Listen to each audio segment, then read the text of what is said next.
This is Jameson from Cooper Fleet Services. Today is June 17th, 2022, and this is recent automotive news.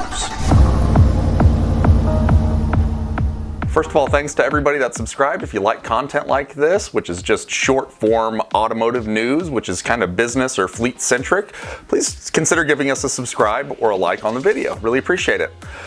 I thought I had heard it all when it came to crazy automotive stories, but then an article was sent to me by my coworker. This is about the only time that I almost felt sorry for an insurance company.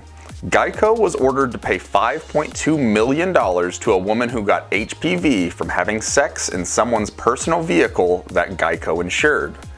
This story raises so many questions, like how can you prove the transmission happened in that instance? Does this set a new standard for homeowners insurance to be liable if you were to contract a disease in someone's home? If someone has a heart attack in your car, are you now liable? Regardless of how ridiculous this sounds, a Missouri Court of Appeals ordered Geico to pay the damages. The original claim came in February of 2021 when a woman claimed that the owner of the car did not disclose his status to her, and since the instance took place in his car, his insurance was liable. A settlement offer was presented to Geico, which was rejected and probably laughed at, but it does not seem that Geico is laughing now.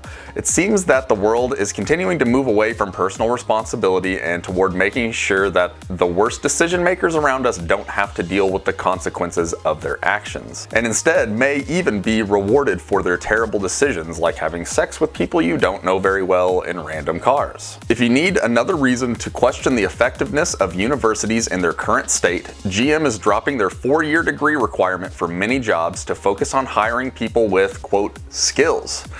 Is this Mary Barra coming right out and saying that degree has no bearing on a person's skill level? As a father of 2 young kids, this is going to make it even harder for me to recommend to my children to go to a big university and get into a ton of debt. I am not sure the big advantage it gives if companies are going to start moving to a skill-based hiring system. Ford just recalled almost 50,000 Mustang Mach-E's and ordered dealerships to stop delivering these vehicles to customers until the problem is resolved. The issue is reported as a loss of power, and in a letter from Ford they stated that the main battery connectors could heat up and could cause a loss of power and increase the risk of an accident. This is also a huge fire hazard, as in many cases of EV fires, it is not the battery that causes the fire, but the short in the wiring, somewhere usually caused by too much heat. The 48,942 Mustang Mach-E's recalled represents about half of the total Mach-E's produced from May 2020 to May 2022. Like I have mentioned before, auto manufacturers are wanting to basically instantly switch over to EV tech after 100 years of internal combustion engines. Oh, and did I mention that the auto industry still recalls millions of internal combustion engine vehicles each year for safety and mechanical issues? If they still can't build a gas engine that isn't recalled regularly after 100 years of trying, I'm not sure how switching to EVs is going to make things any better. Elon is still in the news for a number of reasons, but the one that I'm most interested in is the finishing of the Gigafactory right outside of Austin, Texas. I recently took a trip to South Texas with my family and drove by this monster of a building and was beyond impressed. Elon recently stated that the move from California to Texas was by far the best thing for Tesla. He stated that his factory was up and running in 18 months and that he would expect that they would still be getting the necessary permits for the factory if they were still in California.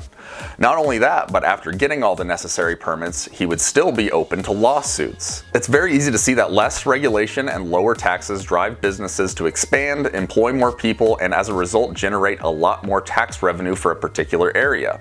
With hundreds of thousands of people and many businesses fleeing the state of California each year, it makes you wonder if they will ever figure out that their policies are why people are leaving. That's been it for automotive news this week. If you like content like this, feel free to check out our website at www.cooperfleetservices.com.